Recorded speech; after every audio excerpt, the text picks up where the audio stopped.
Hello guys, welcome back to the channel. In today's tutorial, I'm going to show you how you can remove CapCut template watermark. Okay, let's get into it guys. First of all, I'm going to open up my CapCut application and I'm going to create a video using CapCut template. Wait, we can go to the templates option, and then here you'll be able to get a lot of templates from the CapCut, and you just need to choose the template that you like. And for example, I'm just going to select this template. Okay, I'm going to use it for my video, and here we can click on use template, and we'll be able to replace the video in the template with our own video or photo. It's up to you, and I'm going to replace it with my own video. Wait guys, I'm still choosing my video. I'm just going to select this one. Oh, the video is too short. Let me go with this one. Okay, this one and also this one.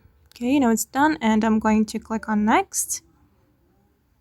All right, and here before you save your video, you can edit the music. If you want to edit the music, you can click on audio, and then you can choose the music that you like.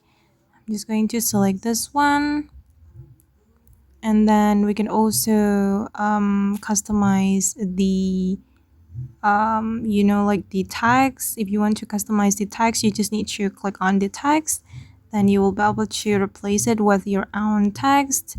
And I'm going to show you how we can remove this watermark from the CapCut template.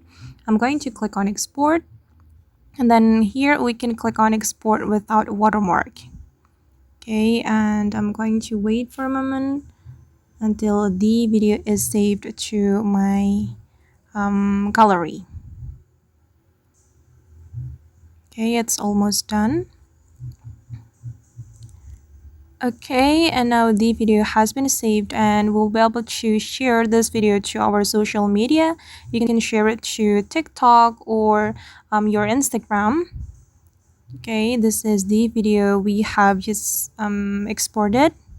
As you can see that there is no watermark on the video because we have exported without watermark, and I'm just going to go to my gallery and check it. Okay, this is the video we have just created with the CapCut template. Okay guys, and that's all the way to remove CapCut template watermark. I hope this video will be useful for you. Thank you so much for watching, and see you in the next video.